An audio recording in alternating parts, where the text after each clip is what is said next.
Recording now, Jill, possibly. Thank you very much. I'm delighted to welcome you all to this UKOA meeting, which has got a focus on Charles Bonnet Syndrome, and delighted that Penelope has led with the arrangements for this meeting. So thanks ever so much, Penelope.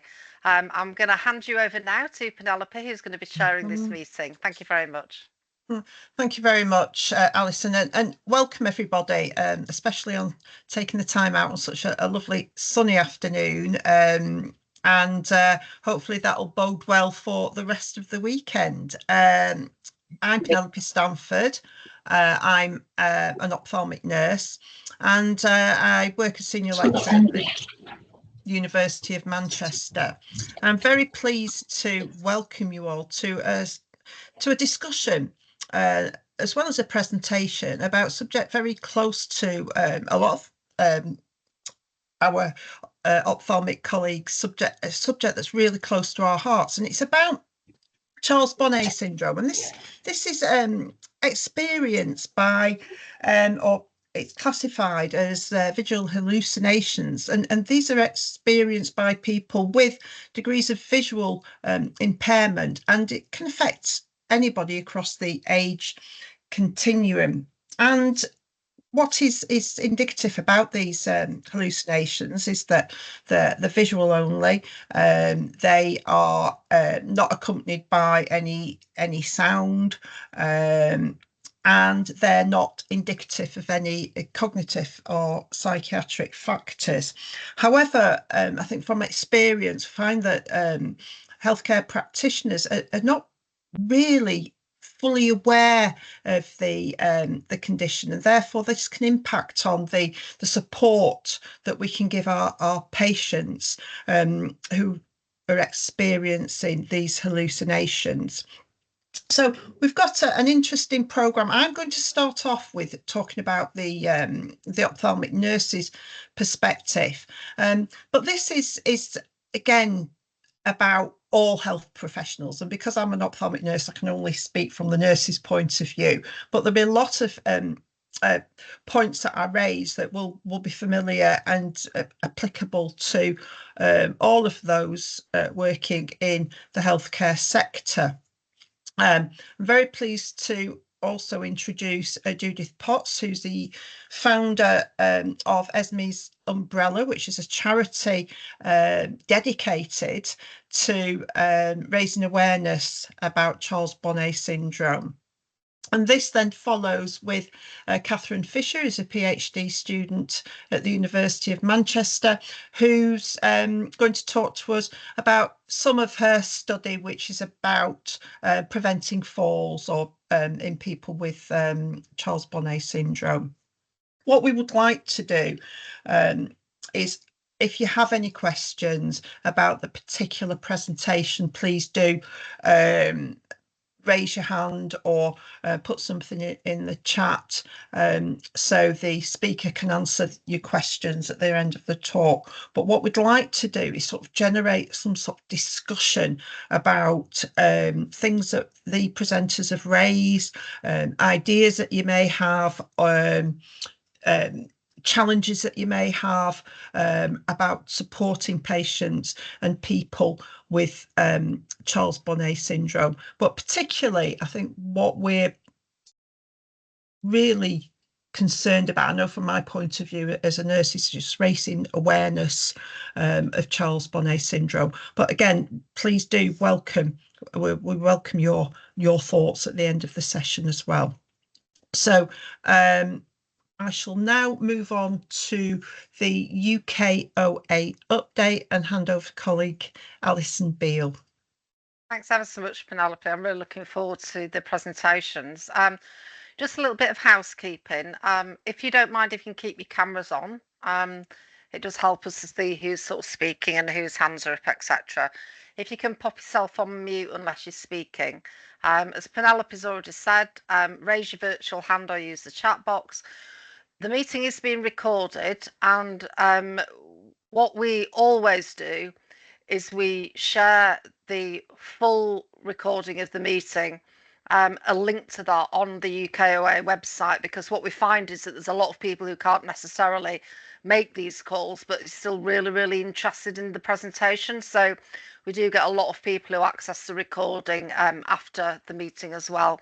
And we'll also be sharing the slides that you'll be seeing today. Thank you. Next slide. Okay, so just a bit of an update from me on UKOA. We just wanted to let you all know that we've made a few additions to the UKOA board. So we're delighted that Peter Thomas and Ellen Beckberg from Moorfields have now joined the UKOA board. And as you'll know, quite recently, the GERFT ophthalmology clinical leads, who's Liz, John and Lydia, also joined the board. So we've got an even better spread of experts that are able to influence and shape the content of the meetings that we'll be arranging going forward. Next slide, please. So just a bit of an update on membership fees.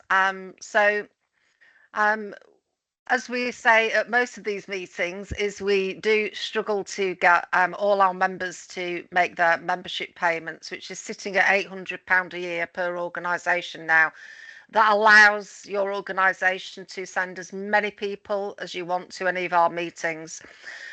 So it's just to say that invoices and letters have now been sent to all existing member trusts and health boards, and also trusts in Northern Ireland, Wales and Scotland, for the 25-26 member fees. If your name's on that letter, if you can please make sure that the invoice is processed, and if you are in an organisation and you haven't received that, then if you could please speak to colleagues to see who may have received it. If you want us to let you know who we've sent it to in your organisation, then you can please email the UKOA mailbox and we'll let you know where that sits. We are delighted that Roche and Bayer, who supported us in 24-25 with some sponsorship for the UKOA, have again agreed to sponsor the UKOA in 25-26, and really that sponsorship has been without doubt essential for us to carry on to do the work that we need to do for members. So really huge thanks to Roche and Bayer for their ongoing support. It's very much appreciated. Next slide, please. Okay, so this is just to give you a bit of an update on the meetings that we've got coming up. We've got a face-to-face meeting on the 8th of July, which is in Leeds, which hopefully all of you will be able to make. There's a really interesting agenda for that, which I'm going to pop on the next slide. We've had a request for the September meeting to possibly do something around bilateral cataract surgery. There was quite a bit of discussion about that at the last face-to-face members meeting, and I know quite a few of you are interested to hear from those organisations who are having some real successes around bilateral cataract surgery. So we'll be putting together some really interesting speakers for the September meeting. You'll see that all of the dates for the other meetings are now set.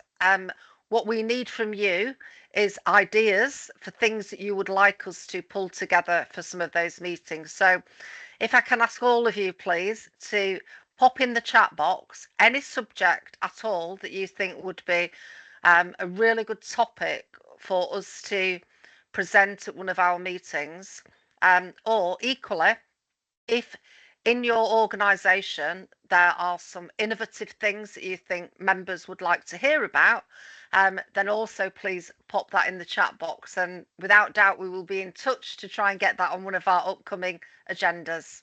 Thank you. Next slide, please. Okay, so this is the agenda for the face-to-face meeting on the 8th of July. You will see that Lydia Chang, who's the GERFT ophthalmology clinical lead, has developed some excellent glaucoma standards. They are just about to be finalised, and Lydia's agreed to come and present them to all of our members at the meeting in July. We've then got James Palmer from NHS England, is going to give all our members an update on where the eye care model is, that they're progressing, and also give some a bit of an overview on primary care services user views. That is a piece of work that NHS England have also been progressing. We've got two presentations from Leeds. We asked Leeds if they had some interesting projects that they could share with members, given the meetings in Leeds, to get some locally based innovation shared with you. So we've got a presentation about how they are realigning orthoptic services for children. We've then got a presentation from Moorfields about some work that they're doing around Ipsos patient choice. We've then got Tom Hart from Henshaw's, who some of you will know, have been doing some fantastic work with Manchester mainly, but also across other parts of the country on a certificate for visual impairment. We've then got Rob Cooper for RNRB, who most of you will know, who's going to again give us some information about work that they're doing, particularly around single point of access and primary eye care service pilot, the work that they're doing to help patients. Then there's some really interesting work that Leeds are also doing, which is trying to bring artificial intelligence into coding in ophthalmology to try and speed things up, get things done more accurately. So they're going to be doing a presentation on that. So as you can see, a really, really varied agenda for the meeting on the 8th of July, but equally a really good opportunity because it's face to face for you to network with colleagues, speak to each other about things that you're doing and learn from others. So we've got an hour for lunch where hopefully we will give you a really good opportunity to chat amongst yourselves. As ever, we'll be providing all the refreshments for that meeting. So hope to see you all at the meeting on the 8th of July. Next slide, please. Okay, so just a very brief update on what UKOA have done in 24-25 financial year. We've done some changes to our website. We are going to be doing some more fundamental changes to the platform that our website sits on this financial year, again with the assistance of some of the sponsorship funds that we've received from Bayer and Roche. We obviously, as ever, continue to share by email on our website updates from our key stakeholders about their activities. So if any of you are doing anything in your organisation that you think would be of interest to members, not necessarily to present at one of our meetings, but it's something that we could send round for information, then please do let us know. So in the last financial year, we had 6 UK meetings altogether. We did 3 virtual and 3 face-to-face. And we've just listed those there so you can get a flavour of the sorts of things that we've been doing over the last 12 months. Next slide, please. Okay, so that sums up the update from UKOA generally. If you've got any questions for me specifically about UKOA, then please pop them in the chat box. But otherwise, I look forward to seeing any comments that you've got about future meeting topics. Thank you very much. And over to you, Penelope.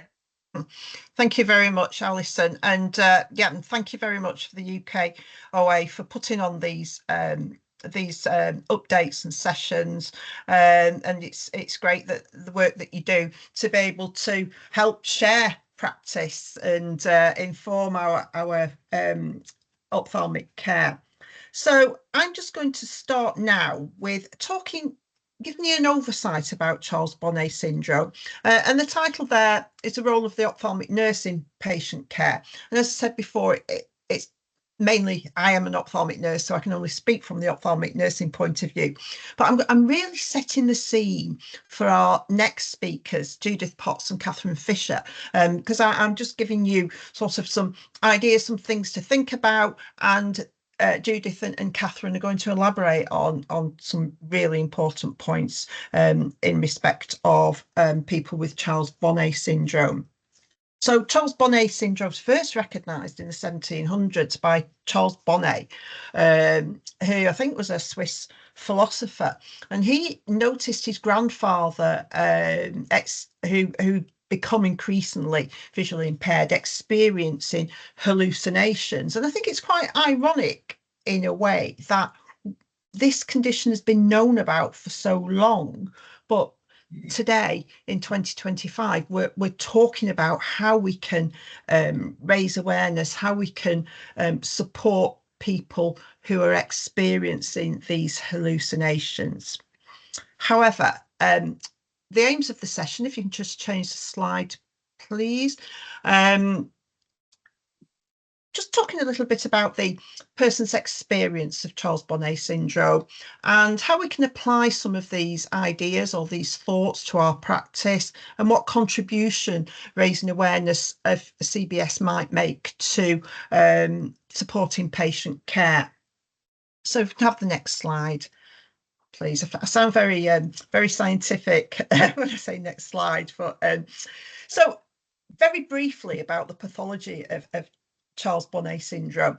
And things are changing. There's lots of research, different debates about the pathology, but so the general consensus is that it's related to progressive sight loss.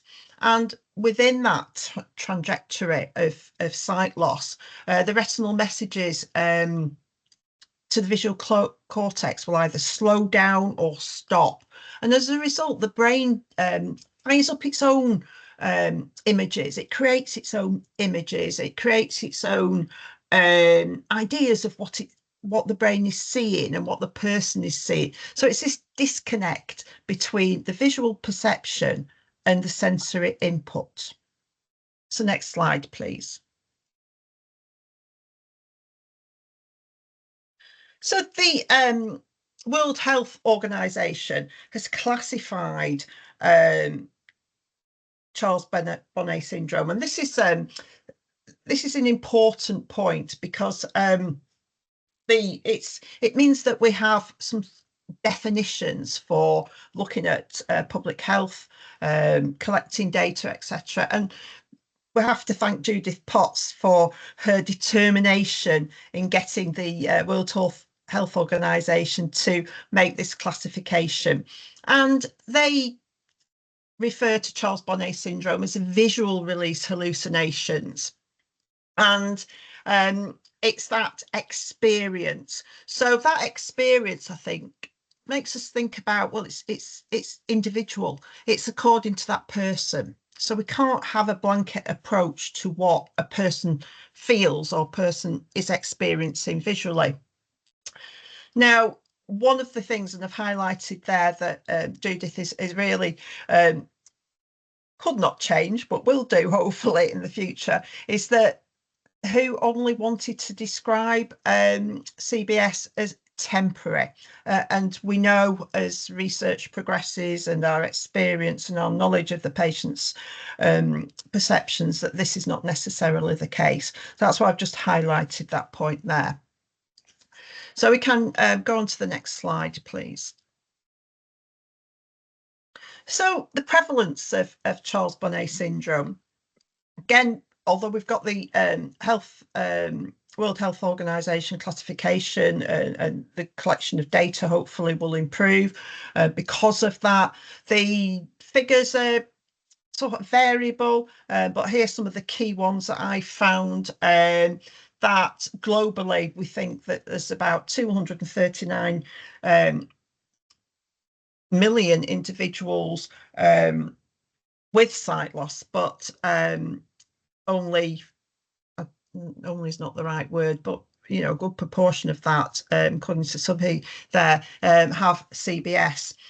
Also thought to be, this relates about 1 in 5 people with the visual loss, and again that depends on the person, and there is some thought that the person would have to have had 60% of visual loss to trigger the experience of visual hallucinations, but that might not necessarily be the case. So some more research is needed in that area. Tends to affect the older age group. I mean, this is quite an old statistic, talking the age of 74, etc. Again, this does vary. So this is why we need to think about the individual person rather than that person fits into a certain statistical box, so to speak. And Liam Mizaji looked at children, did a prospective study on children, and found that it could affect children at any age. And the thing with as well with anybody with experiencing visual hallucinations, that is that belief that that hallucination is real, and how frightening that must be, especially when they don't feel, and this is children and adults, don't feel that they can share or tell somebody how they're feeling and what these experiences are. So we can go to the next slide, please. There's lots of research about whether it's Charles Bonnet syndrome is specific to certain conditions. I think generally it does depend on the loss of vision. I've just listed some studies there where the evidence suggests that people with glaucoma or AMD may have a higher prevalence of Charles Bonnet syndrome. But again, the research is rather, and I don't mean to be, what's the word? Don't mean to be rude about the research. Is that, you know, it is a bit sketchy, the evidence base. What I think is quite indicative is this social isolation. So Duge et al. Identified that social isolation seems to be an indicative factor of CBS in people with Stargardt disease, and Jones et al. Supported, you know, have also highlighted that where COVID and the social isolation that brought about seemed to precipitate or exacerbate CBS hallucinations. Next slide, please. So what are the challenges for people with Charles Bonnet syndrome? Again, we need more research. We're basing, or we're basing these challenges on what we know from the literature, what we know from anecdotal knowledge of people's experience. But it's that self-awareness is keeping it quiet because of the worry that it means that they have dementia, or that they have some psychiatric issues, or that they don't feel confident in sharing their experiences. And that leads to a lot of psychological impact, you know, that can cause depression, and then in turn the wanting to stay at home, and then social isolation as a result, avoiding certain situations, avoiding socializing because of the worry about having these hallucinations and how they feel at that time. And the fear and distress, whether it's children, whether the person's shared it with the families and carers, this lack of understanding about CBS can cause that, or can promote that negative impact. And again, it's this lack of awareness among healthcare professionals. Also referred to a colleague, Fisher et al. 22, who will talk a bit more about that, is the impact on physical activity. And as we know, that physical activity or lack of physical activity can lead to sort of physical health issues, as well as, again, impact negatively on psychological well-being. So can we have the next slide, please?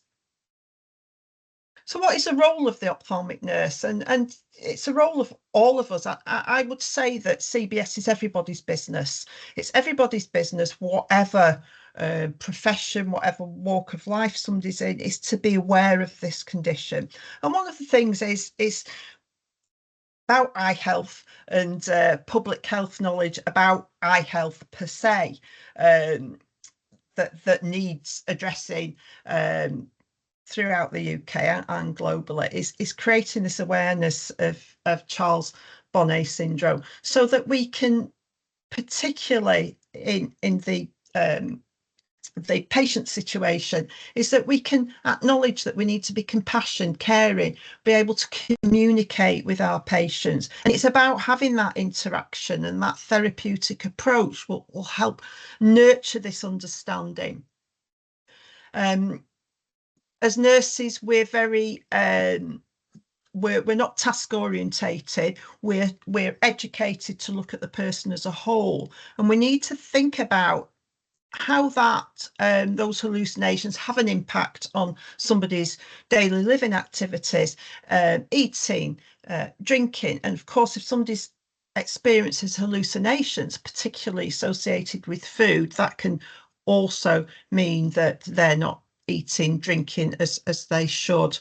Nurses should also be, again, part of this holistic approach is assessing somebody's mood, doing a low mood assessment, falls assessment. Katharine will talk to about that later. Asking about social isolation, health education and promotion, and referral to appropriate services. So there's a lot in there, but this is what we do. And I'm speaking as an ophthalmic nurse. We look at somebody holistically. So regardless of somebody's condition, this is what we should be doing anyhow. But if we align that to our knowledge of CBS, that this can promote patients' care.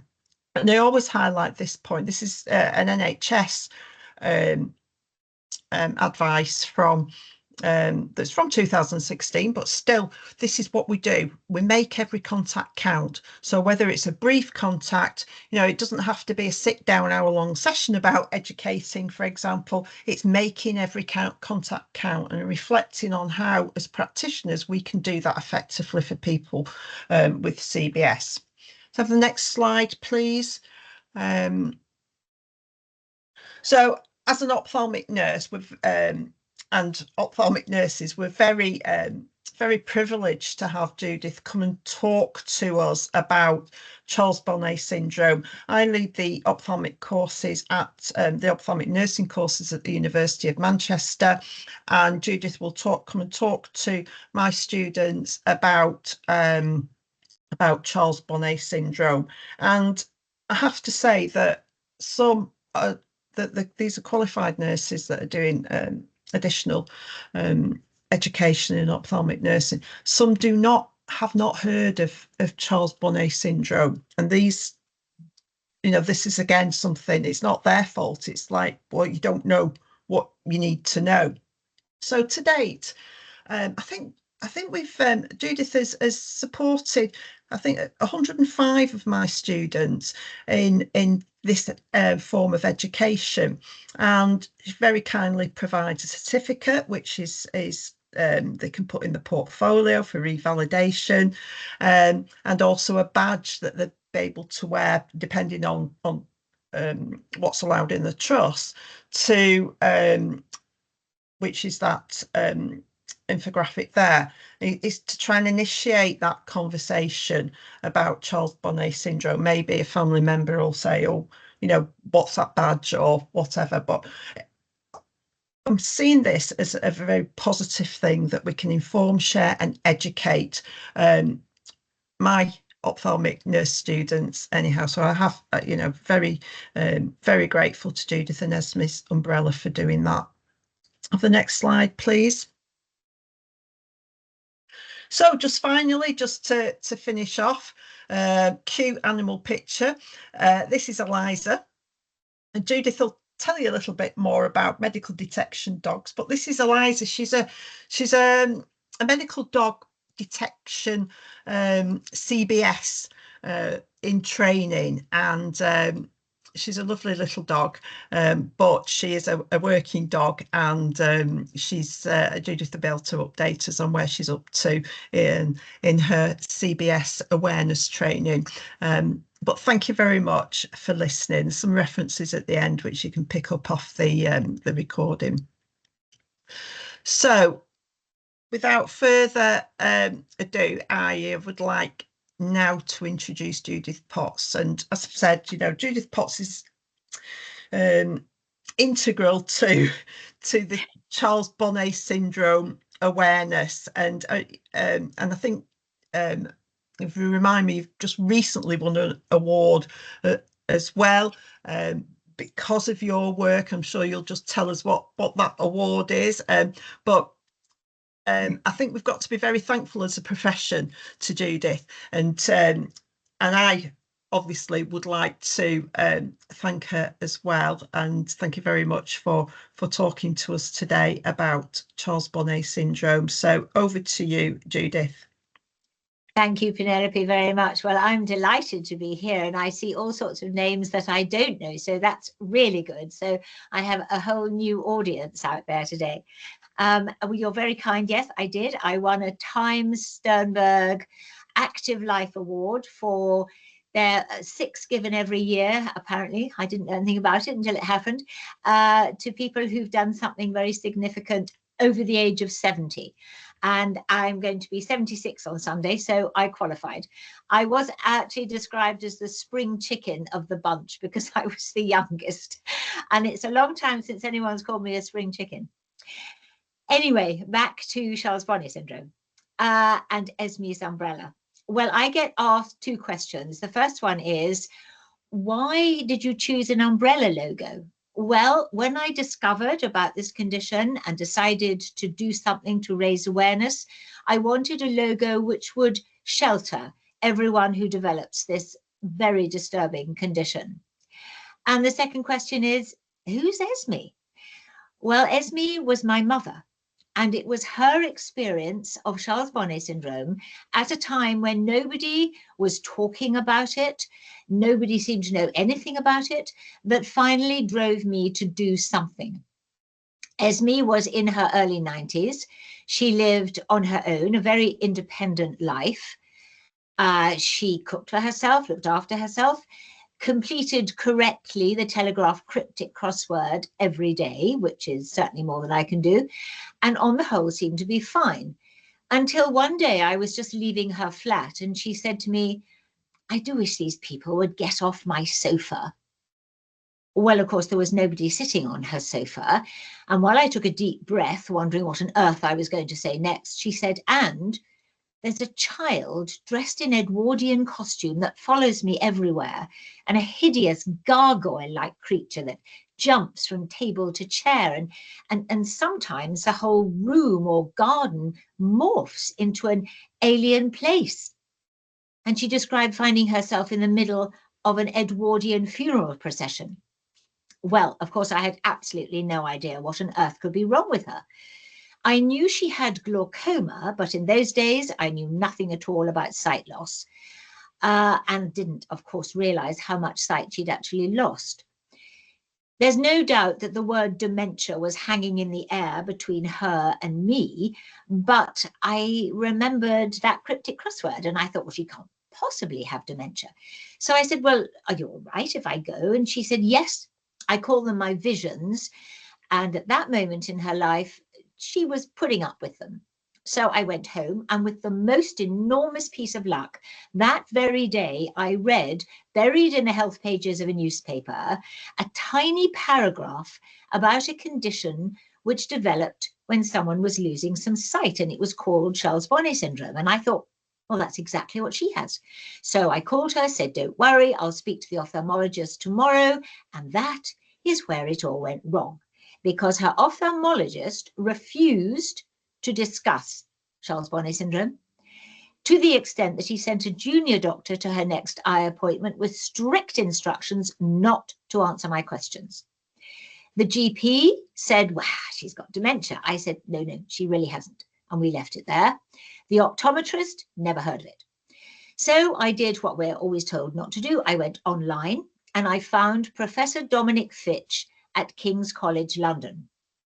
Now, Dominic is the world authority on visual hallucinations of all types through all conditions.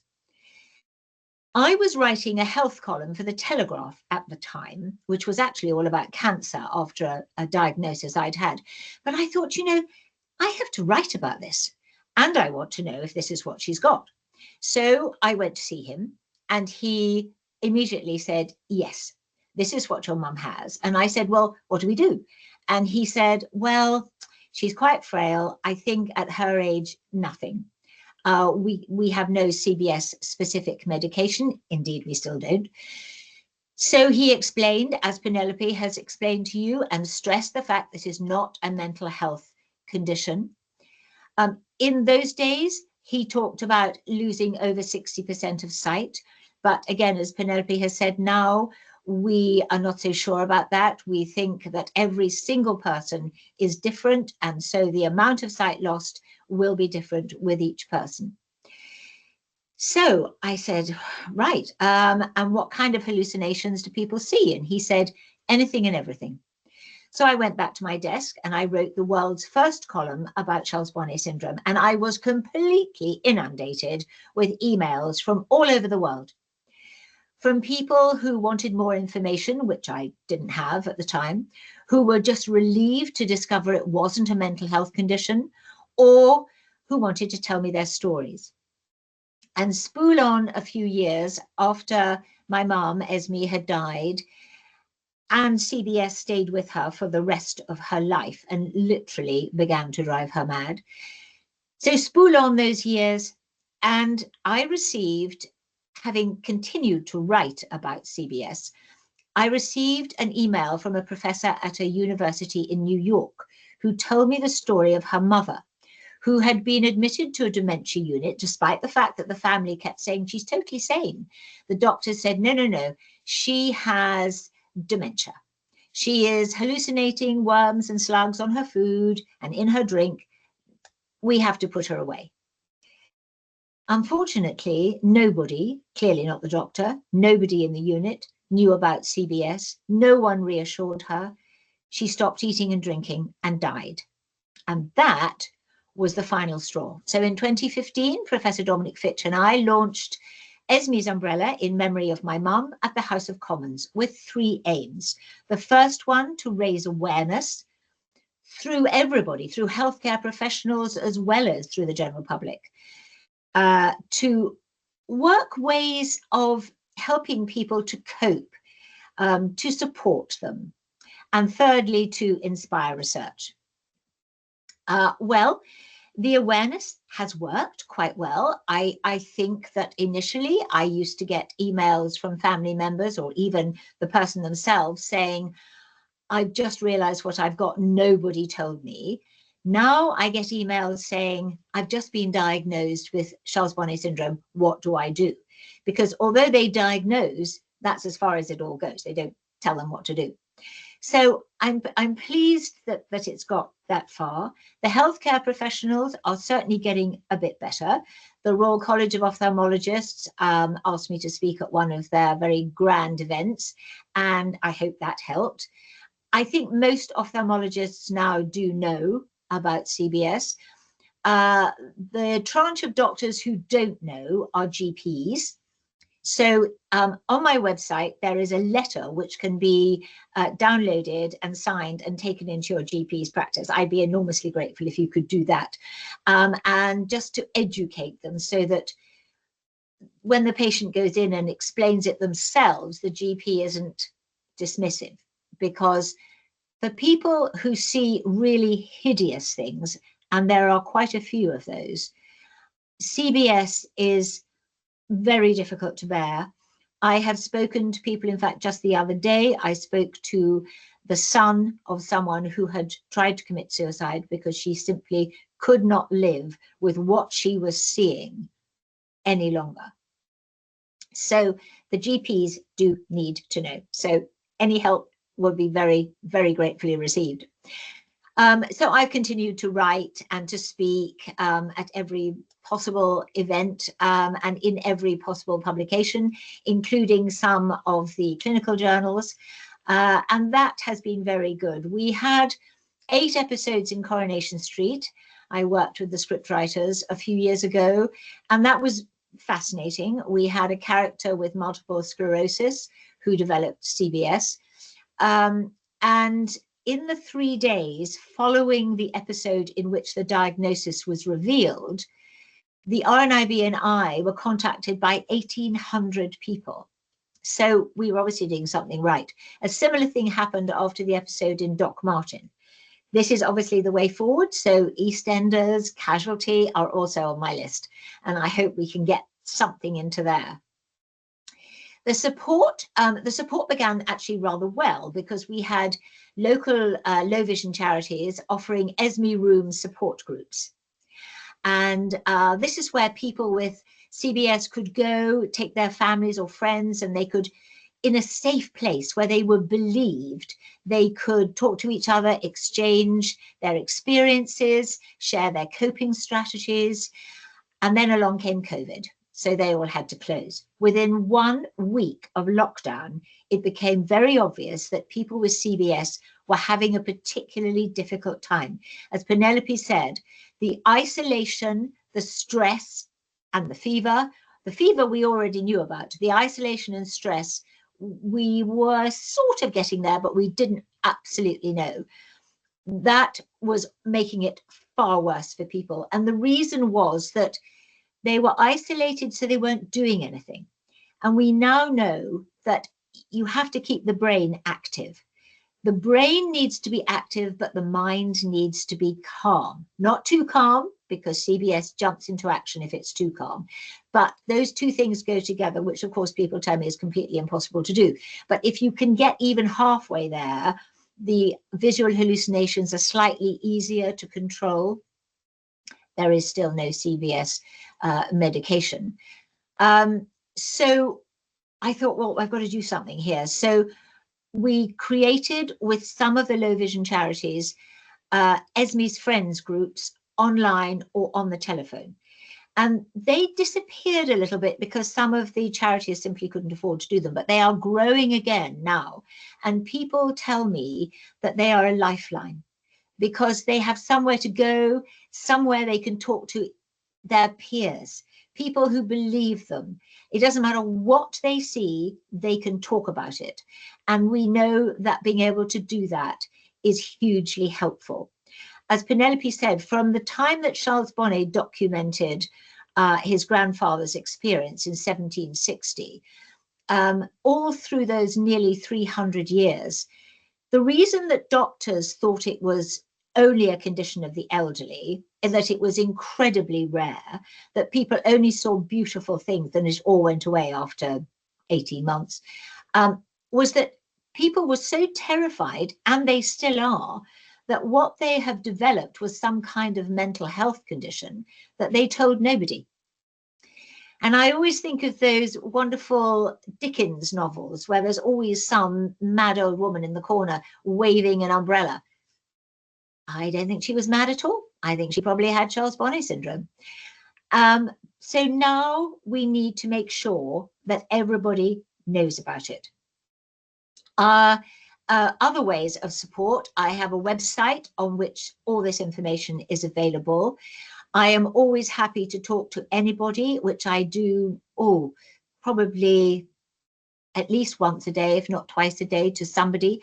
Emails flood in. I reply to the emails from relatives anxious about an elderly person. Or now we have proved Professor Maria Musiji at Moorfields and Dr. Lee Jones, who is a psychologist at UCL and Moorfields.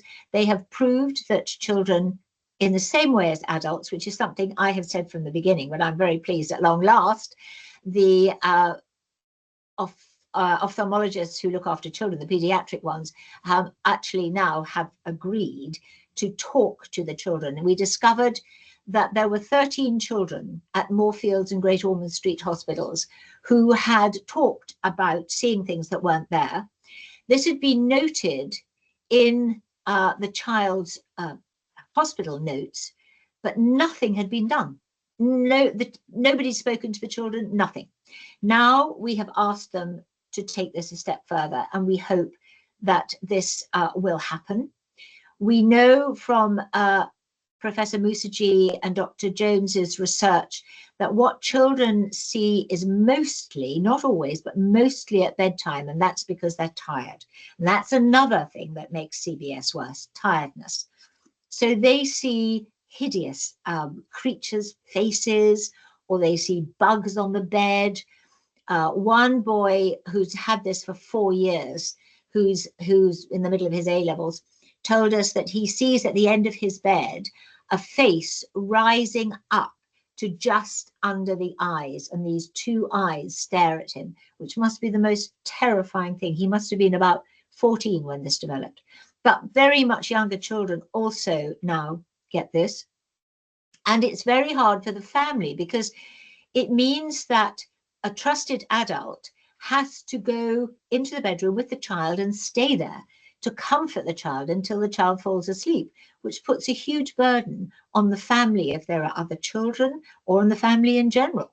So we desperately need research to find out how best to help the children and their families, or caregivers or guardians.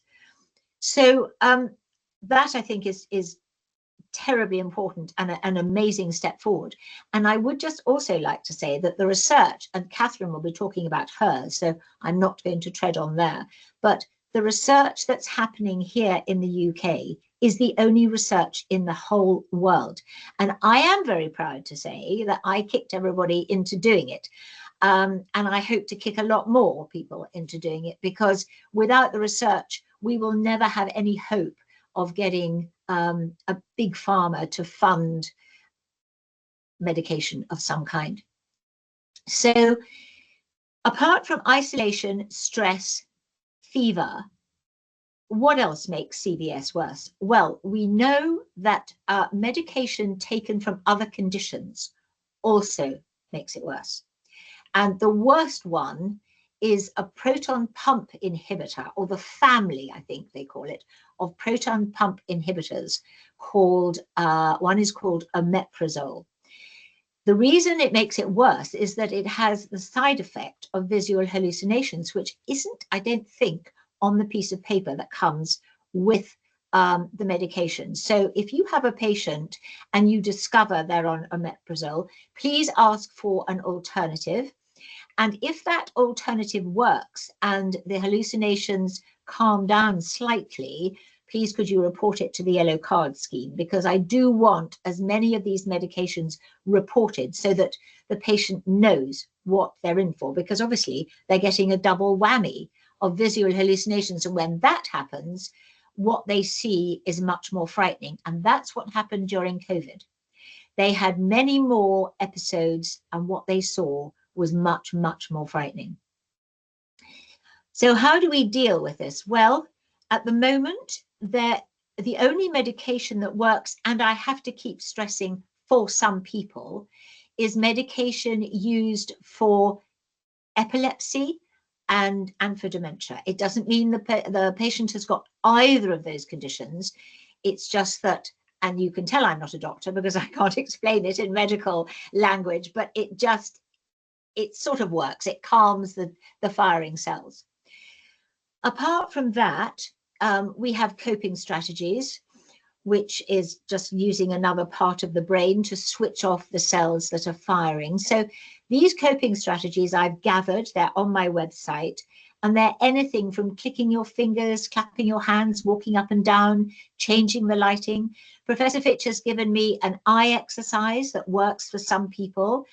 Obviously only temporarily. It doesn't get rid of the condition, but it might just ease it away for that moment. Ginger, lavender, chamomile, the legal type of CBD oil. I know certain people that use a different one, but obviously the legal type does work for some people. Now, I've just noticed a question. I'm very bad at talking, as I'm not terribly good with my eyes either. Maybe at the end, Penelope, you could read the questions for me. I'm almost done. Yes, so all of those things which are calming. Meditation probably won't work because that sort of clears your mind. But anything to calm you, so listening to music, possibly listening to a book, anything like that, which calms you but keeps the brain active. Mindfulness medication is a good one. Yoga works for some people. Again, everybody is completely different, but most people find something which helps.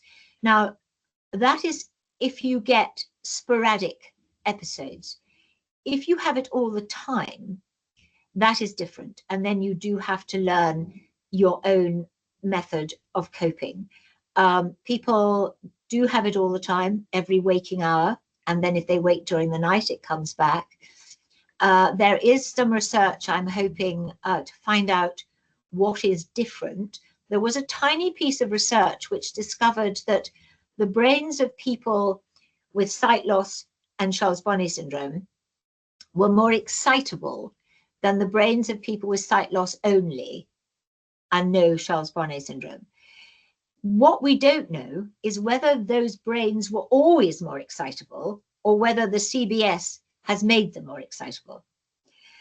I also often wonder whether it's something to do with someone's artistic ability, creative ability. Is it that's causing it so much more? I don't know. People ask me for all these questions and I always have to say, I'm terribly sorry. I don't know. We've done no research. If anybody out there would like to do some research of any kind, let me know. If anyone out there has any money, that would be very helpful as well for research and also to keep the charity running. I do desperately need some help running the charity as well. So anybody who wants to be a trustee, let me know. But it is a condition which has been called the playthings of the mind. Charles Bonnet referred to it as the theatre of the mind. And that, for me, because that's how I started my whole career, was as an actor, makes a lot of sense. And it sounds lovely, but for so many people, it can lead to suicidal thoughts. And that does bother me tremendously. Okay, any questions? Thank you very much, Judith. And thank you for raising these points about the fact that we really do need a solid evidence base, and there's a great need for scientific research, but also for qualitative type research to understand the person's experience. Also, you know, we know that it's an individual response to the visual loss and the visual hallucinations. So we always need to, as healthcare professionals, keep that person central to those ideas. But yeah, lots of work to do. But thank you very much. I'll just go to the questions. Right, and Andy Miller has asked, do sufferers get an hallucination and stick with the same theme, or does that hallucination evolve or change as far as you know? Some people see the same things all the time. The guy who is chief executive of Fight for Sight sees one image, and I think it's a World War II pilot just come off mission. And remember, these hallucinations are so vivid and clear that you can actually see the dirt on the face, the dripping sweat. Somebody told me they see what they describe as a gardening documentary. So vivid, they can see a drop of rain on a leaf. Other people see different things at all times. We know that mood has an effect. There's somebody that I know who she describes it as a sheet hanging in front of her on which are projected images all her waking hours. And if she's a mum with a son, and so if it's a kind of good day, she sees pink unicorns, flowers, beautiful things. And if it's a bad day, she sees devil dogs, a lot of blood and gore. So, and then for other people, they see different things all the time. Mm-hmm. Thank you, Judith. And Michael Smith has said that he's listening in Belfast, and there's a newly formed CBS action group, so formed by people living with the condition, inspired by you, Judith. And its aim is to educate and drive change in their local communities. And Michael says, thank you, Judith. So thank you, Michael, for that. And that's good to hear about your group. And it'd be nice probably to connect and find out what work you're doing. I certainly would like to know as well. Absolutely. Thank you. And then we have David Burton, who's said, who's asked, who would be responsible for prescribing the psychotropic drugs for Charles Bonnet syndrome? Well, this is the big problem, because they kind of the patients fall between ophthalmology and psychiatry. A GP can prescribe, as can a psychiatrist. I don't know if an ophthalmologist can prescribe, because usually by that time they've been handed on to somebody else. So what we really need is a series of CBS specialists, whether they're nurses, which I think would work really well, a little bit like cancer, have a specialist nurse. And I think if we could have some CBS specialist nurses who could also diagnose and treat, that would be enormously helpful. And actually, one thing I didn't say was we think Penelope was talking about the numbers, and Professor Fitch kind of worked it out as at least 1 million in this country. And when you say that number, it's easy. I think it's slightly easier to think about 1 million adults and possibly 25,000-30,000 children. Terrifying. But yes, I think we don't have this proper pathway for diagnosis and treatment. So I think at the moment it's a psychiatrist or a GP, but the GP is probably, I don't know, they might, but I don't think they do it without referring. Thank you, Judith. Yeah, there's lots of scope for thinking about how we best support patients. Definitely, I know we've chatted about the role of the nurse and whether we could have a Charles Bonnet specialist nurse, or maybe that would fit into what we know as advanced practice, or maybe like a link person that's working in that trust that builds up a little bit more knowledge. Obviously they can't prescribe or diagnose, etc., but it's just that support mechanism. So Alison? Yeah, you just mentioned pathways, Judith, and that there isn't necessarily at the moment a recognisable good practice pathway for patients with this.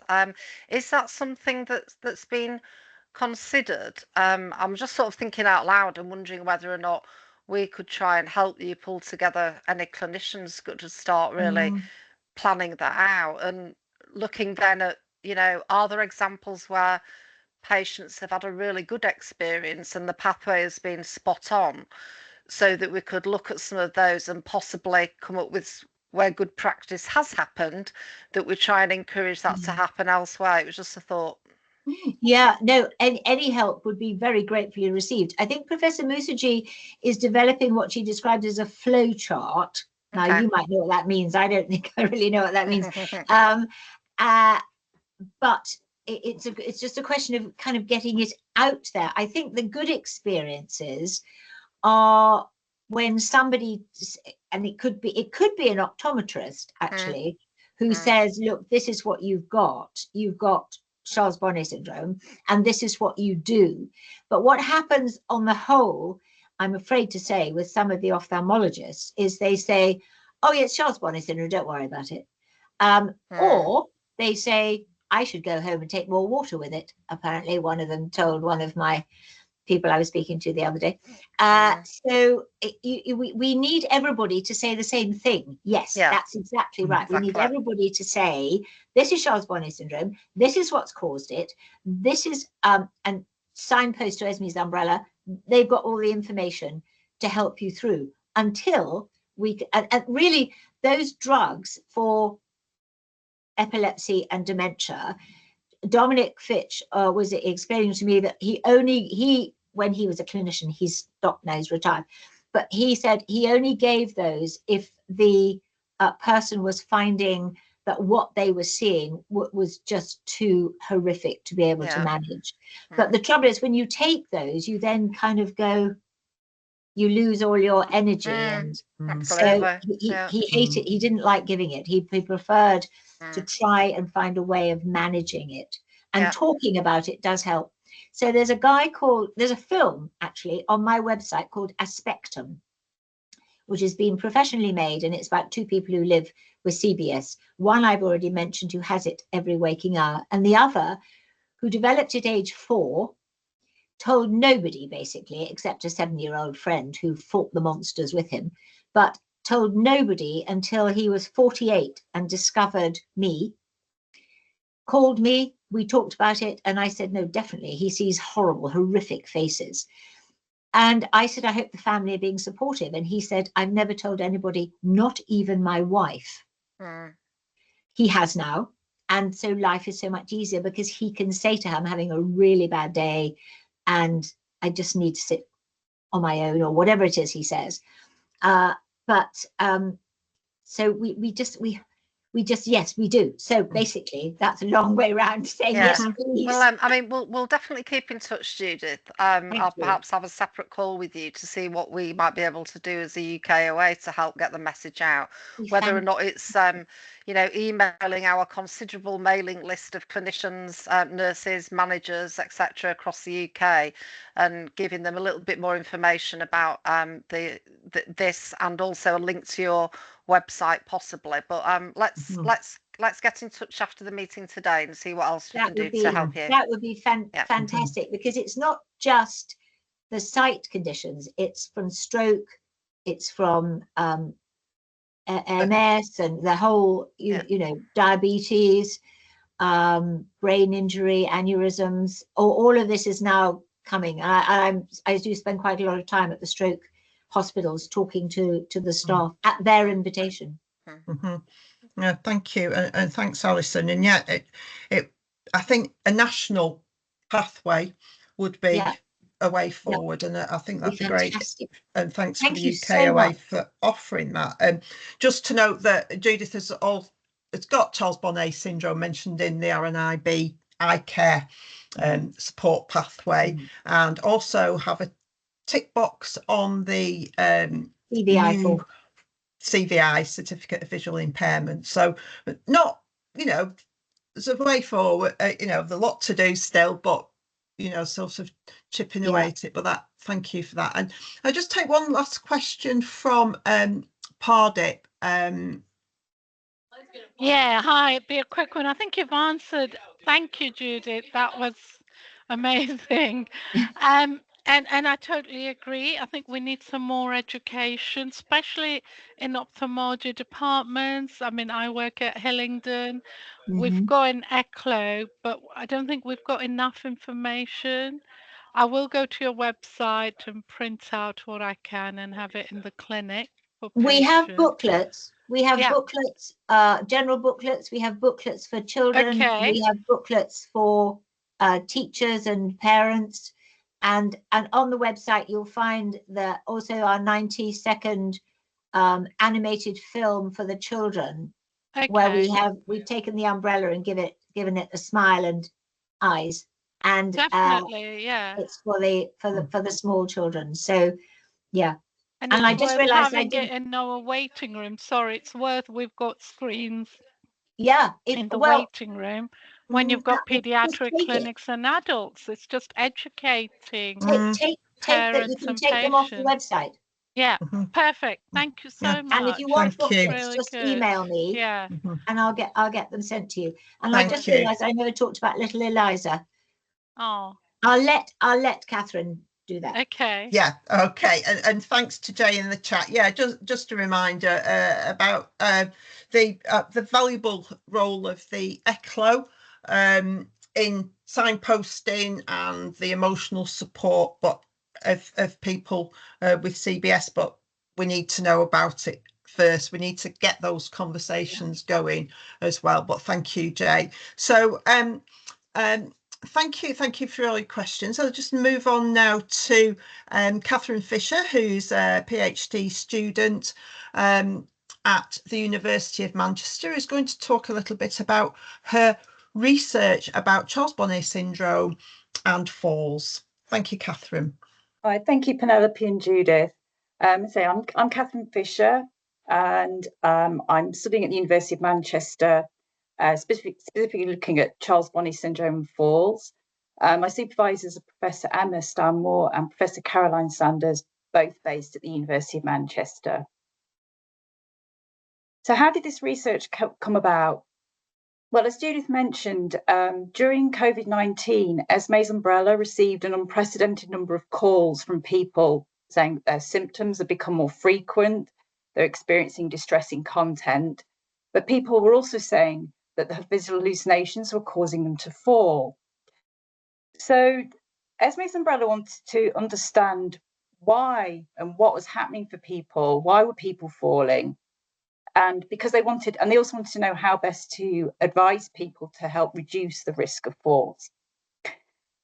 So in my PhD, I looked at, or to help answer this question, I first of all talked to people living with CBS about their experiences of physical activity, because most falls occur whilst people are moving about. And I also talked to community sight loss and falls prevention specialists about what their level looked to find out what their knowledge was about CBS and any interventions that they were carrying out to help people to reduce their fall risk. Next slide, please. Okay, so 17 people living with CBS took part in the study in a telephone interview. 10 females, and the age range was 53 to 95 years. The average age was 70.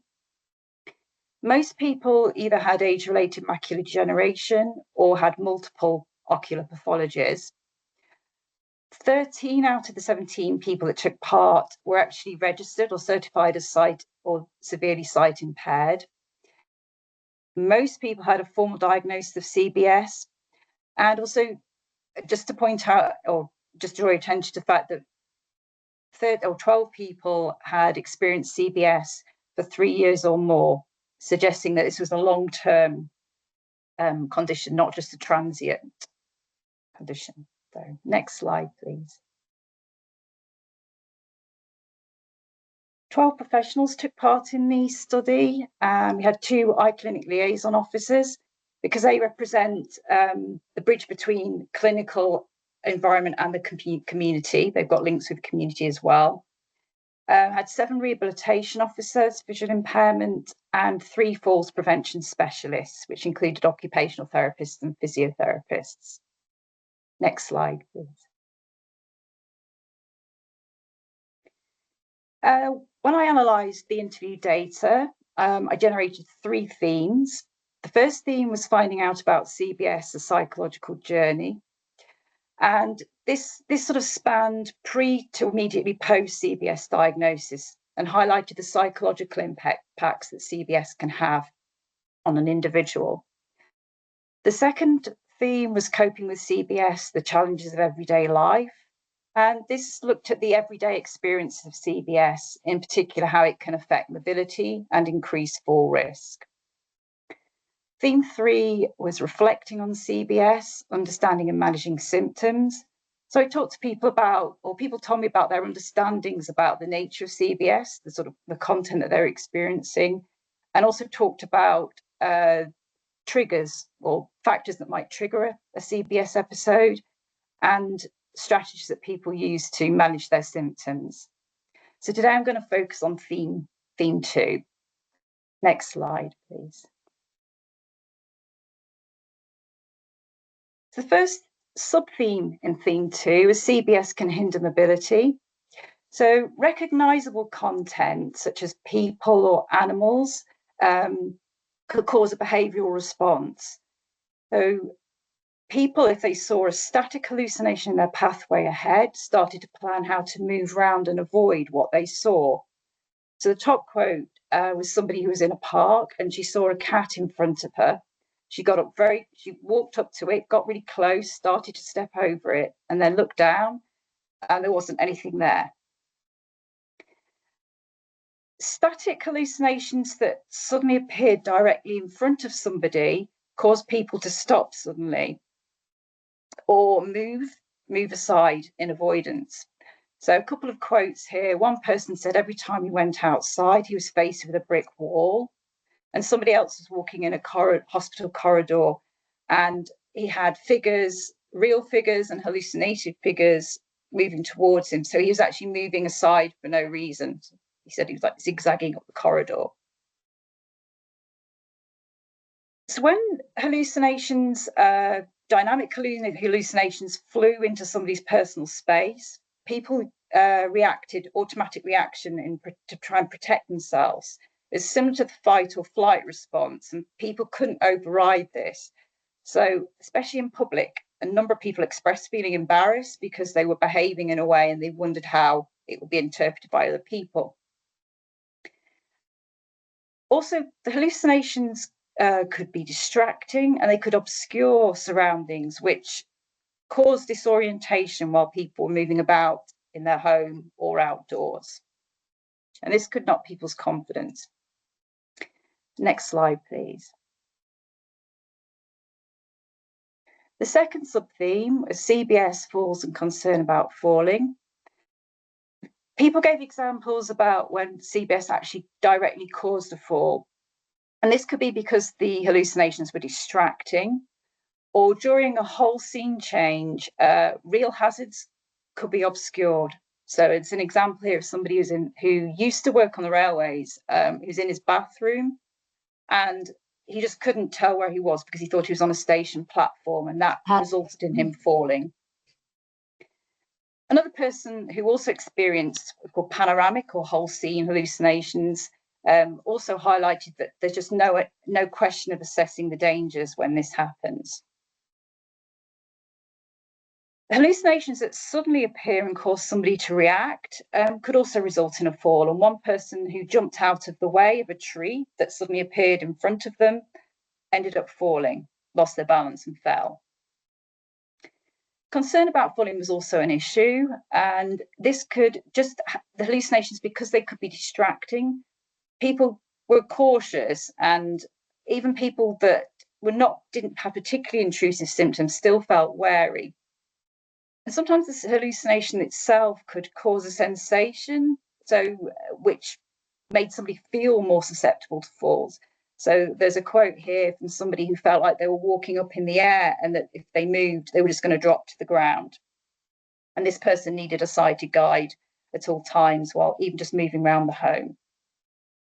Next slide, please. The final sub-theme is just to highlight how CBS can be mentally effortful. As Judith mentioned earlier, there was an overwhelming sense that the hallucinations felt real. And this was really difficult to sort of try and accept sometimes, that what somebody was seeing wasn't real, especially when they were plausible, what people could see was plausible or fitted the surroundings.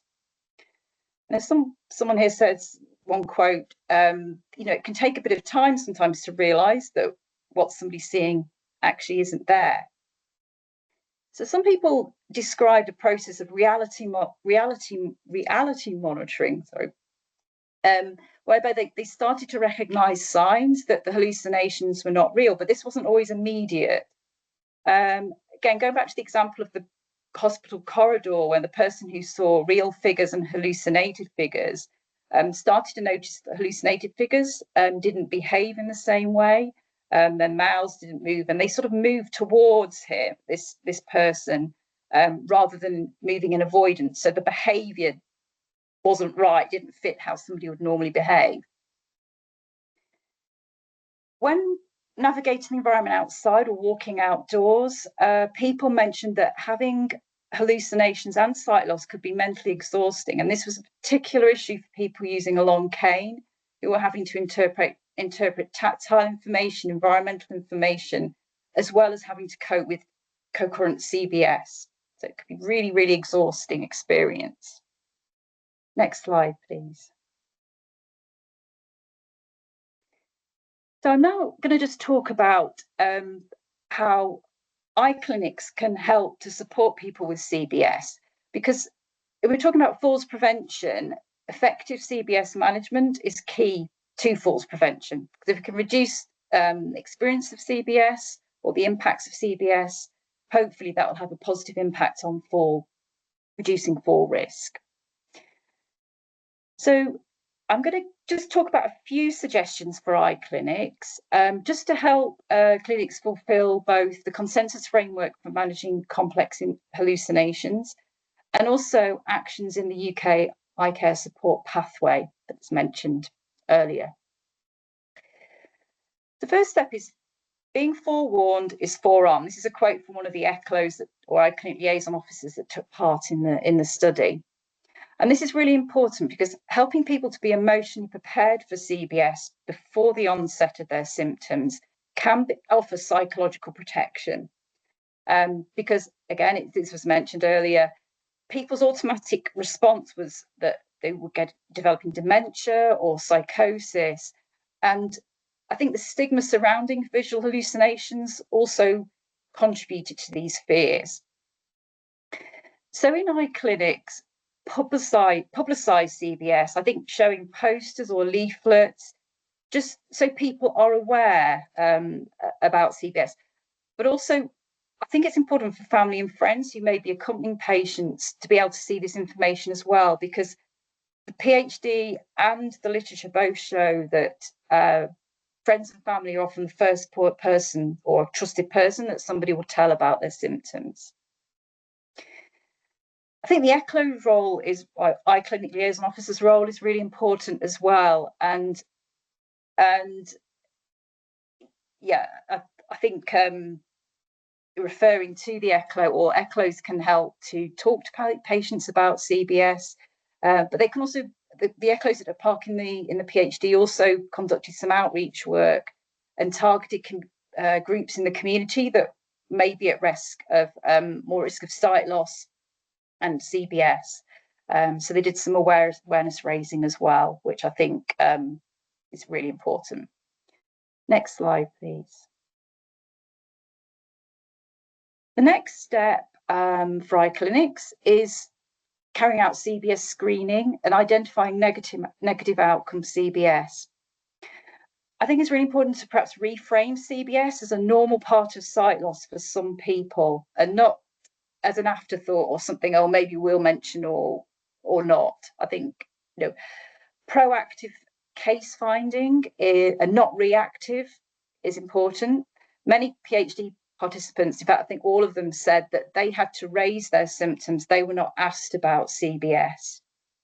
And yeah, and I think systematic screening and embedding CBS into practice, it is really important. If somebody does screen positive for CBS, identifying negative outcome CBS is the next step. And this refers to CBS that has a fairly or very negative impact on somebody's life.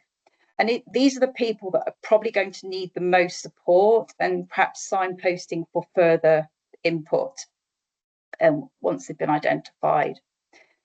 Just mentioned that, mentioned about the certificate for visual impairment. A really great step for CBS to be included on the CVI. It's a highly welcome addition. But I think it's also important to remember as well that not everybody's eligible for registration, and you don't want those people to fall through the net. So, say systematic screening would help to ensure that everybody is asked about CBS. Next slide, please. So, eye clinic staff, I think a key criteria would be everybody should have a working knowledge of key diagnostic criteria, which Judith talked about those in the ICD-11. And I think for anybody with preceding sight loss, then hallucinations, I think it's important to think this is probable CBS as the first default diagnosis. And obviously, based on clinical judgment, a subset of people may need further investigation if you suspect that there may be another cause of the visual hallucinations. The professionals that took part in the PhD raised some areas of uncertainty, because when they met people whose symptoms didn't exactly fit the diagnostic criteria, the ICD-11 diagnostic criteria, they were not sure whether that person had CBS or not. And the two areas that they raised most often or when hallucinations were also experienced in other senses, particularly auditory hallucinations and visual hallucinations. But the literature has identified that this has been classed as CBS plus or atypical CBS. So it's an area that probably needs further investigation, but doesn't mean it automatically exclude a CBS diagnosis. And as I mentioned earlier, the role of insight, some professionals were a little bit concerned because people didn't automatically realise that what they were seeing was not real. But as I explained earlier, insight can be delayed, so it's important to investigate that a little bit more fully. Next slide, please. Some ideas for approaching CBS, because the two eclos that took part in the PhD said that eye clinic staff can sometimes be a little bit uncertain about how to raise CBS. So I think empathetic communication is really important, and being attuned to the sensitive nature of visual hallucinations should be foremost in people's minds. So sensitive questioning, I think avoiding medical jargon, keeping explanations simple, clear, and also avoiding generalized statements. These are two quotes from PhD participants who were told in ophthalmology that everyone sees Victorian ladies, or the hallucinations are never distressing. And this caused quite a lot of uncertainty and a bit of distress as well, because when people's experience didn't exactly fit these examples, they started to doubt whether they had CBS. So I think avoiding generalized statements, which are often based on individual case studies or experiences, is probably the best approach. Next slide, please. Just got some ideas here to help raise CBS. So these are from the literature and also from the PhD findings and from professionals, sort of strategies that professionals have used to support people to divulge their symptoms, because a lot of people can be unwilling to talk about CBS, as explained earlier. So some examples are, some people tell us they see things they know are not real, or many people who come to the eye clinic tell me that they see things they know are not there. This is a normal part of sight loss for some people. Has this ever happened to you? So it doesn't have to be lengthy, it's just key questions. Also, if people are wanting an explanation, again, just simple explanations like the brain is trying to make sense of what you can see, or the brain is trying to adjust to sight loss, can be helpful. To identify negative outcome CBS, there's two key areas. So you could just ask, do these visual experiences cause any problems during your everyday life? And also, how do these visual experiences make you feel? And obviously, if people are answering, providing negative responses, then it's the time to signpost for further support. Next slide, please. Okay, and this is the final key takeaway points. I really like the title of this paper, which I think Judith is a co-author on, and it's Think Sight Loss, Think But CBS. Having CBS foremost in your mind is important. And yeah, as I said earlier, investigating things further or making referrals for further investigation if your clinical judgment starts to pick up on some other areas where you think maybe, is this due to sight loss or not? But the first thought is think sight loss, think CBS. Also, again, I'll re-stress that CBS can interfere with mobility and it can cause falls, so it can affect people's everyday life. Also, that timely information about CBS, particularly before CBS onset, can offer some psychological protection. And so, again, it's really important. I'll also reiterate that visual hallucinations can obscure residual vision.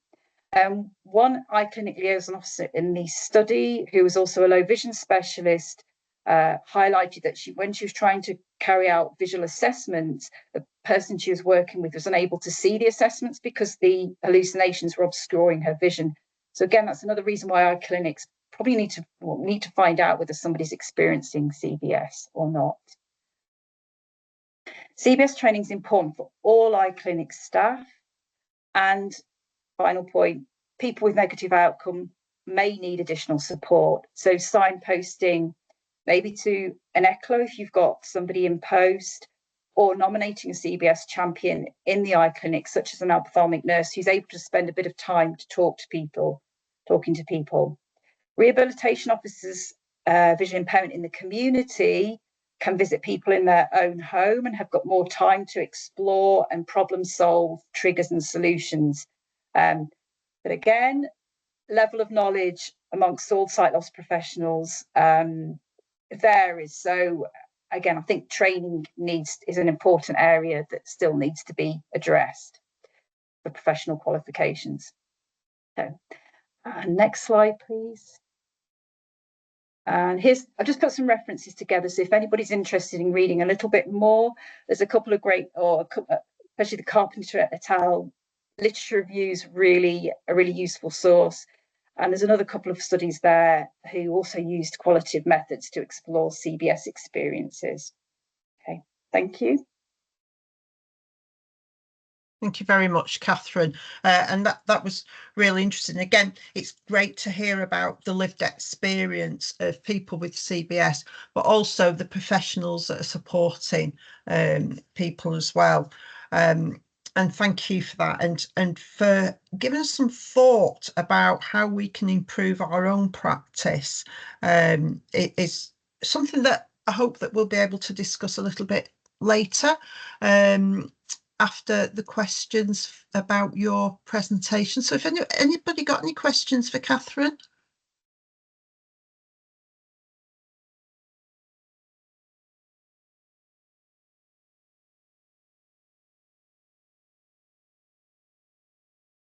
No questions. Katharine, can I ask you, in terms of falls and falls risk, were you aware that any formal falls risk assessment was made for patients or for the participants? I don't know whether that would have been highlighted at all. Yeah, no, I mean, nobody was assessed for falls, and the falls professionals that took part in the study had, I think one of them had very brief understanding of CBS, but they didn't understand the fall risks. But their practice is guided by the NICE falls prevention guidelines, and because it's not mentioned in those guidelines, it's difficult for them to include it in their multifactorial assessments.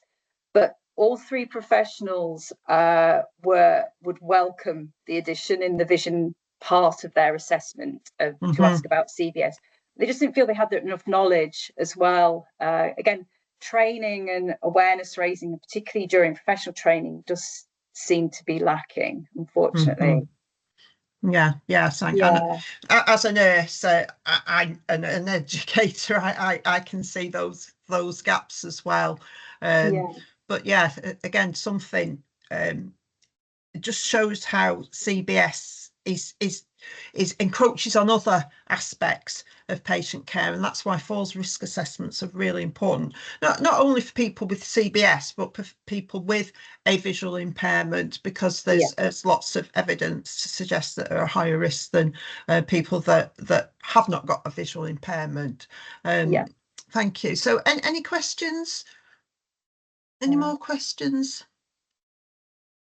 Oh, I just mentioned, Penelope, actually, I meant to during the presentation that when someone's first diagnosed with eye disease, the following 5 years, people are at particularly high risk of falls, and it's during that time that CBS may also symptoms may start. So I think what you're saying about falls assessment is important to include CBS when we're investigating falls, definitely. Yeah, definitely. Yes, and I know in my experience, the falls team don't necessarily have an understanding of visual impairment as well as we would expect, I think. And again, that's not their fault, but the gaps in education and training are sort of highlighted from that point of view. But yeah, thank you. So if we have no further questions, what I would like to now ask you as a group is, what do you think we could do? we've raised some really important issues about the person's experience, about raising awareness, not only from their point of view, the families and carers, but also from the healthcare professionals that are working with people. What do you think's the way forward? So anything that we could think of? We've mentioned the ECLO and support, and thanks Alison for thinking about how we can perhaps look at providing education pathway.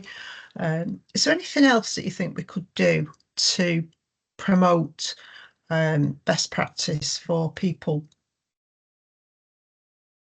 not only with CBS, but the and I've forgotten the term, Katharine, the pre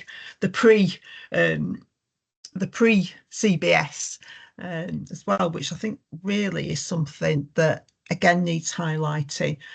So we're not just capturing people with CBS, but we're actually the pre-war. I'm not very good at remembering the phrases. A pre-warned, pre-armed approach. Yes.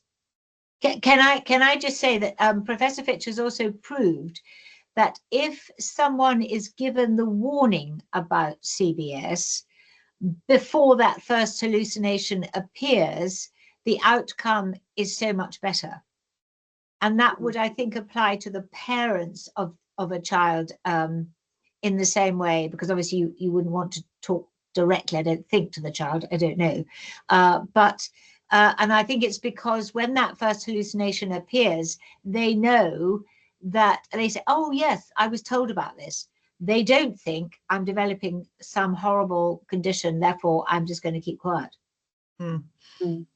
Yes, and I think it's it's awful experience for all concerned, but particularly from the children's point of view, and they're dealing with the the tensions of just, or the challenges of actually just growing up, but there's that Absolutely. As well. Yeah, thank you. Samantha? That's excellent talk from everybody. Thank you. Thank you. I look after a lot of patients with macular degeneration who experience CBS, and I'm often responsible for diagnosing them with macular degeneration. So I do tend to mention CBS, and I give them a leaflet that the Macular Society produced that also mentions it. And I have always been concerned that, perhaps I'm putting something in their mind that might never happen, and if I scare them, but it's reassuring to know that you say being forewarned is forearmed. And I think sorry. No, I was just going to say, so long as it's fairly kind of, casual, as what Katharine suggested was really good. In a kind of, do you ever see things that aren't there? Because lots of people do, rather than, I want you to tell me if. I normally say sometimes your brain plays tricks on you and you see things that aren't, but it's not that you're losing your mind. It's unfortunately vision is causing you to see things that aren't there. And I also think your suggestion about having a specialist nurse is excellent. And if you do any work around that, please consider me, and I'd like to be involved. Oh, great. Well, would you like to become a champion? If you would, can you email me and I can send you a badge and you can wear it on your lanyard? Certainly. That'd be excellent. Thank you. I will. You can email me via the website if you can't find another email address. Okay, that's great. Thank you for your help. Thank you. Thank you, Samantha. Yeah, and Judith mentioned about CBS champions, and with my ophthalmic nurse students, that's what we're sort of hoping that they will go on to be, with, and of course to get the badge as well, to be the champions in their trust. So that's a great point, but also like you're highlighting that we need evidence, we need research to be able to find out what is the best approach, what is the best way to introduce CBS, and what people are telling us is the best way. How would they have liked to have experienced it? Like we said, we need money to be able to do this research, because I said about Katharine's research, to understand lived experience is so valuable to our care. Yes, thank you. So just bear with me, I've just... So Vicky's asked, are questions pertaining to CBS included in standard dementia and Alzheimer's assessments to help differentiate between these diagnoses? That's a really good point. I've not thought of that, Vicky. No, I think the answer and is I don't no. know the answer. No, Judith, sorry. I think the answer is no. It doesn't. No, it should be. Absolutely should be. But as far as I know, Katharine, have you come upon that? I don't think it is it? Not as far as I know, no, and I No. don't believe there's an assessment that actually, or that's been validated to differentiate between CBS and or the differential diagnosis for visual hallucinations. So no, I don't believe. No, because the only way we know the difference is that CBS hallucinations are totally silent and no other senses involved, whereas some of the hallucinations, Parkinson's I think is a bit tricky, but the other sort of hallucinations are interactive. So obviously if the image of the person starts shouting back at you, that's not CBS. Yeah, that interaction. I think there was one piece of research I came across as well, and which suggested that panoramic or whole scene hallucinations may be more typical in CBS as well, which could be another differentiator. So. Things like what Esme found herself in the middle of the funeral procession, but other people tell me they get to the top of their stairs and they look down and they're at the top of Niagara Falls. Yeah. And they have all the trees and everything around them, and then this great rushing water. So stairs have come up a few times. Participants that spoke to me, and also there's a couple of sources in the literature that refer to somebody said that they were at the top of the stairs and they suddenly thought they were at the top of a cliff and then ended up trying to move around and fell down the stairs. So so absolutely. Probably more research to try and find out the differences would be valuable, I think.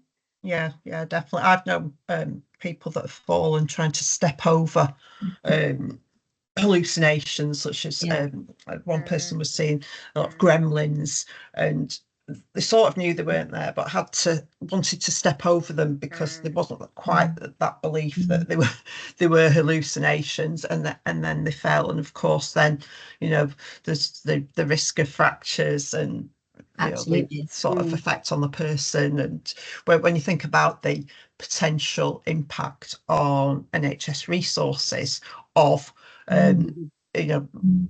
looking after patients with hip fractures, for example, you'd think there'd be more awareness of this, or more support for creating awareness. And across the board, that said before, our public health, eye health, is not where it should be.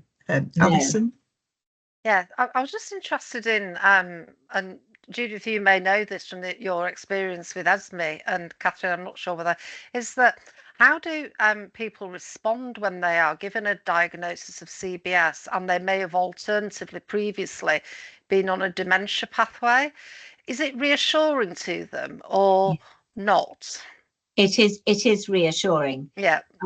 At the launch, we heard about a woman who had been placed, like the one in America, in a dementia unit, and she was there for something like a month before a psychiatrist came anywhere near her.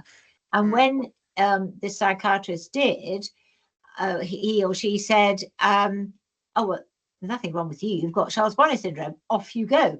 The problem was, by that time, the house had been sold, and so she was back in the community having to, I think she went to family or whatever, but it was CBS. And so there's a whole kind of knock-on effect from the misdiagnosis. But yes, obviously she was very pleased, and they are very, when you say to someone, no, you're not losing your mind, this is Bonnet Syndrome, they are incredibly relieved. Yeah, because they can then try and talk about it. I mean, a lot of people, there are a lot of cultures where it's very difficult for them to talk. And there's a lot of work to be done with BAME Vision. I do some work with, and they're trying hard to kind of get into those cultures and and reassure them. But it's tough. Yeah. It's tough from both sides. Yeah. Yeah. I think participants in my PhD, there was an overwhelming sense that they were relieved when they found out about CBS.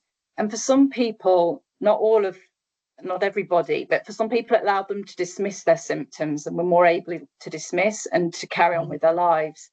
So it did make a difference. Yeah. Definitely. Yeah, I mean, it's not the same, but I had a personal experience of something driving me mad. I had tinnitus, but I didn't know it was tinnitus. It just had a constant, I thought there were noises in the house. And as soon as I knew it was tinnitus, it was fine, actually. I could sort of, I could deal with it because I knew exactly what it was. And I suppose it's a similar thing, isn't it? That's exactly what people say. Oh, I can deal with it now. Yeah. Yeah. But there is something called it's a kind of auditory CBS, which Katharine mentioned. But they're musical hallucinations. And for someone losing their hearing and losing their sight, it must be doubly frustrating, because the musical hallucination has nothing at all to do with what they're seeing. Yeah. So they could be seeing frogs, and then they've got this musical, there's choirs singing, which is really, I mean, that must be really, really tough. Yeah. Thank you. Yeah. I think these discussions really highlight what people go through, what people are living with, and that we don't appreciate these, their life experiences, and we really need to be able to some way delve more into that, and perhaps that's to understand why somebody doesn't want to go out, somebody that doesn't want to mix with people. There's lots of factors that are impacting on the way people live their lives because of Charles Bonnet syndrome, and the fact that we mentioned before, and I know somebody else had mentioned it to me about seeing slugs on food, and therefore not being able to eat, because and for drinks, and somebody was telling me that they saw a slug going over the side of the glass of water, and so they just stopped drinking. But as a nurse, we would I'd like to think that we would assess somebody's eating and drinking and want to know why, perhaps that they don't like to drink water or eat certain foods or whatever, or they're losing weight, and to do that sort of thorough assessment, and then hopefully that would mean that a person would share that experience. Not only, again, it's that getting to know somebody that as well, somebody's not just going to say, oh, by the way, you've got to have that a little bit of a relationship with somebody for them to want to share something so personal, so something so frightening, and something that they don't understand. And again, that, at the back of this is all that, am I getting am I getting dementia or something like that? But again, it's about that awareness, and once there is that understanding, is that how they can live their lives again. And but yeah, there must be so many people whose lives are impacted in every way due to CBS, and us not being able to tell them about it. It's very, very slightly easier if you have a guide dog, because when you go out and you're walking along a pavement, if you see this car parked in front of you, if you are on your own, unless you take your cane and whack it to see whether it's real or not, you don't know. But the guide dog, of course, will walk straight through it if it's not real. So people tell me that that is quite helpful. People see a lot of steps going down in pavements, or holes in pavements, and so as Katharine was talking about, people trying to move round and then tripping over something that actually is there. So the guide dogs are very useful in that. Because that's why people one of the reasons, as Katharine was saying, why people don't go out, because they don't know what's real and what isn't. No. Now, if you have completely lost your sight and you have no light perception, theoretically, it should be easier, but of course it's not, because people see awful, horrible things, and so it doesn't actually make it any easier. But and also you never know when it's going to kick in. So the lady with the gardening documentary, it was 6 years after she'd lost her sight, no light perception for 6 years, and then CBS kicked in. So why? We don't know. Yeah. We don't. The other thing we don't know, which I would love to know, is why people see what they see. So why does the brain grab a particular image at that time? We don't. Yeah. There's so much, isn't it? And that it's an important point that we don't generalize, because everybody's individual. That there doesn't seem to be, a standardized lead up to this, a standardized experience of it. So that's why individual approach is really important. Just to build on what you were saying about the guide dogs and then linking it to Eliza, the medical dog. Oh yeah, there's a medical detection. Judith, again, you just want to talk a little bit about the medical protection, because I think that's seems like a really good way forward, especially for people who continue to have these visual hallucinations, and just to help them live their lives. Well, I discovered that 2 guide dogs were warning their owners before their hallucination appeared. The dogs put their heads on the person's lap and stayed there until they knew that it had gone. The hallucination had gone. Indeed, one of them, who is now a retired guide dog, but still lives as a pet in the same house, she will alert her owner, even if she's on a different floor of the house. She will come rushing and sit beside him. So I thought, well, that's very interesting. So when I wrote my column about cancer, I obviously wrote about the medical detection dogs, because they're very good at sniffing cancer, far better than a human test. But they're also alert dogs for conditions like Addison's disease, epilepsy, diabetes, one of those conditions where medication can save a disaster from happening. And those dogs are trained to detect the change of the odor of the skin. So that's how they know what is needed. So I called Dr. Claire Guest, who runs the charity, and I told her about CBS. And I said, do you think these dogs are actually doing this? And she said, absolutely. And she said what Professor Holly Bridge at Oxford University said, will be a chemical change in the body. If we can prove that, it would be wonderful. So little Eliza, I hope, is going to do her best to prove that there is a chemical change in the body. I mean, this is going to take a very long time, but we just hope that we can actually prove that, because that would be quite useful to know at what point before the hallucination appears does the chemical change happen. Because if you could detect that, then presumably you could then get some medication which you could give to the person and it would stop the hallucination. There was a little piece of research done at the University of Newcastle by Dr. Kat de Silva Morgan and Jean-Paul Taylor. I've forgotten his name. Anyway, they introduced, now this is where you can tell I'm not a doctor, they introduced a sort of magnetic something into the brain which switched off the firing cells. And that was proved to work. But the problem was, of course, that people had to this had I think a huge thing on their head, which was impractical, and the NHS said no, we can't do that. But so we know that it is possible to switch the cells off, is basically what I'm saying. It's just, we've just got to find a way of doing it so that the person can do it at home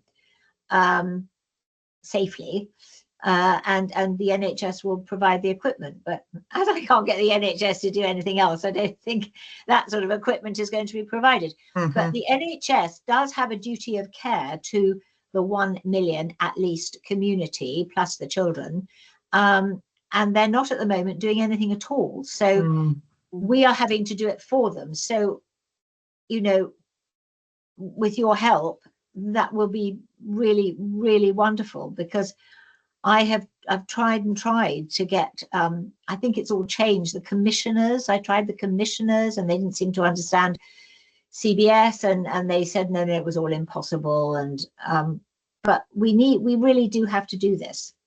Yeah, thank you, Judith. And you're very right. We're a collective of people. Yeah. That we're very privileged to be working with people with visual impairment or know somebody with a visual impairment, and we're a collective that together we can move forward, and hopefully, you know, that in a few years we'll be holding a session like this, and we'll be getting a lot of positive results and narrative about what's happened since. So yeah, so let's hold on for the future, and you know, and development in supporting people with CBS.